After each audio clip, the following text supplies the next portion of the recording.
Alright friends, lock the doors and pull up a chair. We need to talk about the bloodbath you just witnessed. On Black Friday, while the rest of the world was distracted, global investors watched a literal execution. The price of silver was taken out back and shot. It collapsed by 37% in a matter of hours.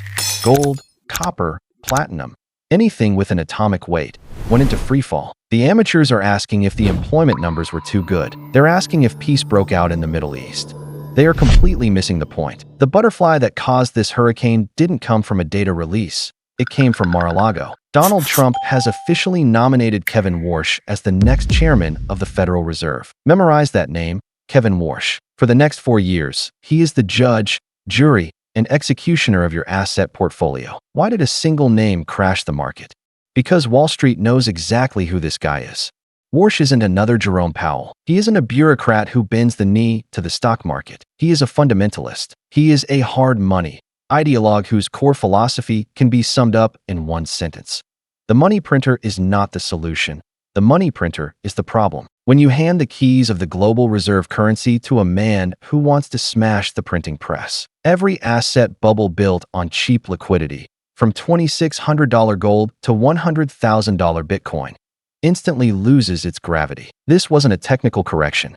This was a death notice for the easy money era. To understand why silver is bleeding out, you have to understand the man holding the knife. Kevin Warsh is an anomaly. In 2006, at just 35 years old, he became the youngest governor in Fed history. He was the firefighter on the front lines of the 2008 crisis. But here is the kicker.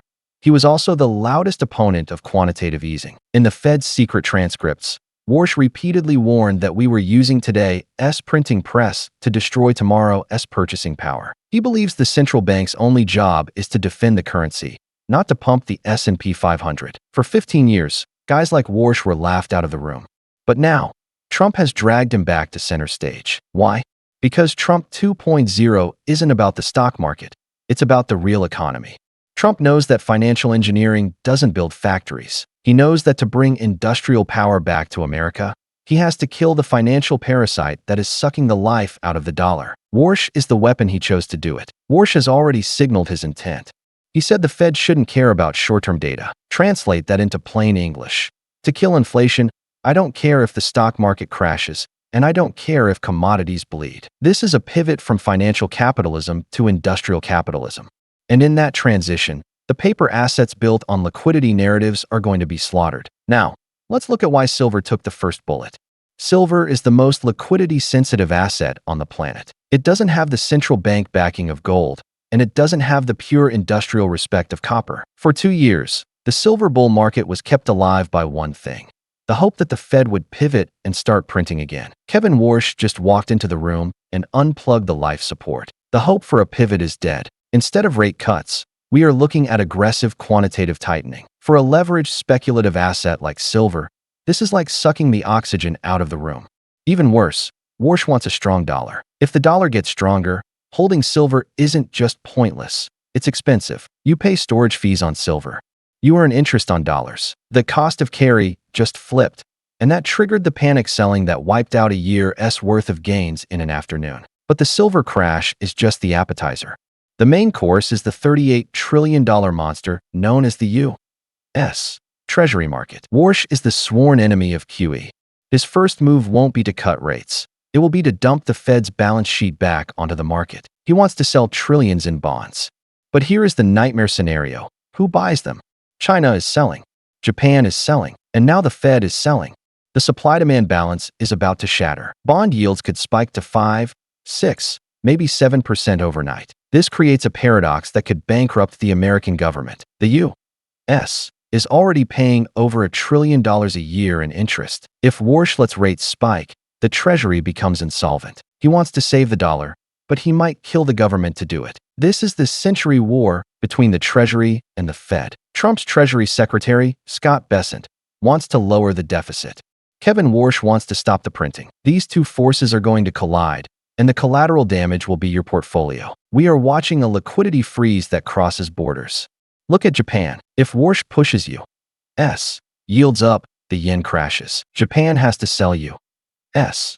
treasuries to defend its currency. It's a death spiral. Warsh tightens, yields rise. Japan sells, yields rise more.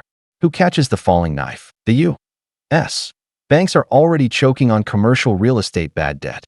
They can't buy. Warsh might face a liquidity crisis in his first week on the job. He will be forced to choose, stick to his principles, and let the U.S. default or restart the printer. History tells us they always choose the printer in the end. That is the long-term bullish case for silver. Warsh's experiment is destined to fail. But before it fails, he is going to break things. And that brings us back to silver. The flash crash has created a massive disconnect between the paper price and the physical reality. A 37% drop means the price of silver has smashed through the cost of production. It costs about $20 to $22 to pull an ounce of silver out of the ground. When the price drops below that line, every shovel of dirt is a loss. We are already seeing reports of mines in Mexico and Peru going into maintenance mode. That's code for shutting down. The financial shorts are smashing the price with paper contracts, unaware that they are cutting off their own physical supply. The longer this price inversion lasts, the more violent the snapback will be. You can't restart a mine overnight. It takes months, sometimes years. Here is the fatal flaw in the bear case. Industrial demand doesn't care about the Fed funds rate. Solar panels and AI chips need silver, and they need a lot of it. We are moving from PERC solar cells to HJT and Topkin cells. These new technologies are twice as efficient, but they use double the silver paste. The solar industry alone is on track to consume 20% of the global silver supply. Then look at AI. NVIDIA's H100 chips use advanced packaging called CoES. The connection points in these chips use silver alloys because nothing else conducts heat and electricity like silver at the nanoscale. You can't use copper. It oxidizes. Silver is the only option physics allows. So we have a situation where demand is exploding, but the price crash is forcing miners to stop digging. This is a supply-demand shear. Right now, a bizarre phenomenon is happening.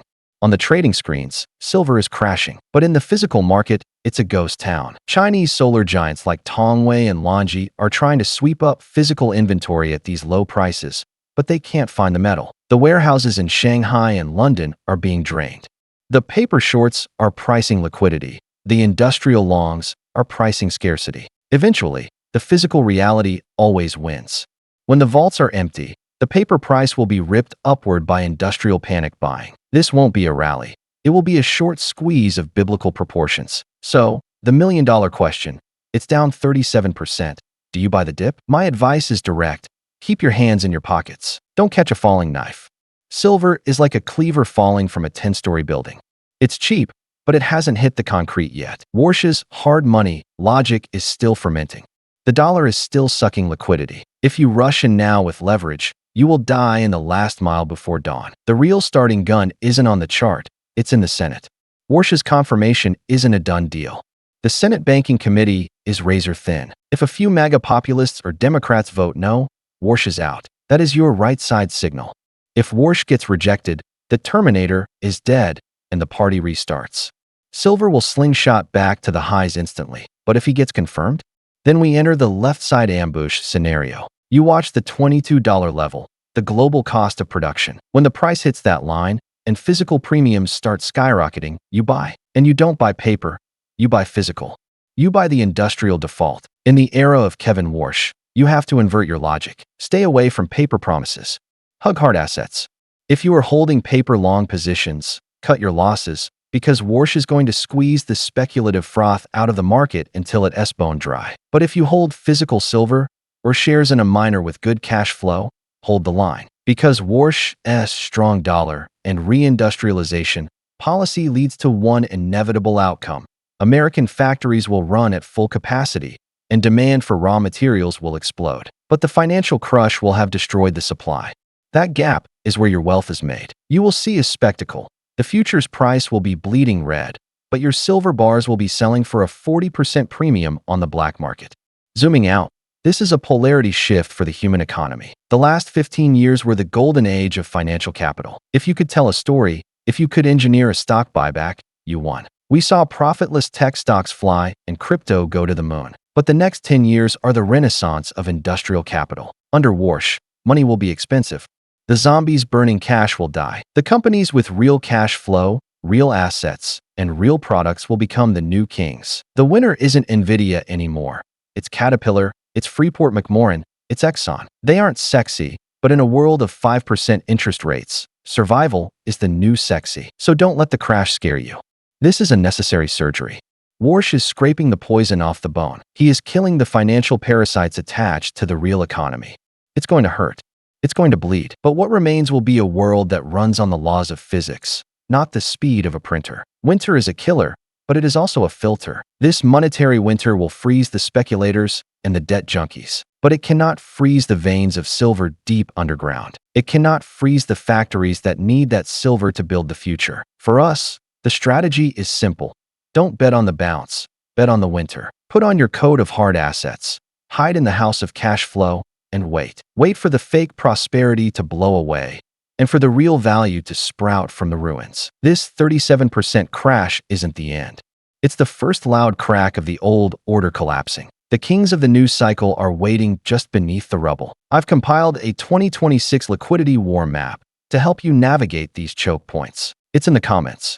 Grab it before the link goes dark. I'm Iron Bull Finance. The printer is off. The game has changed. See you in the trenches.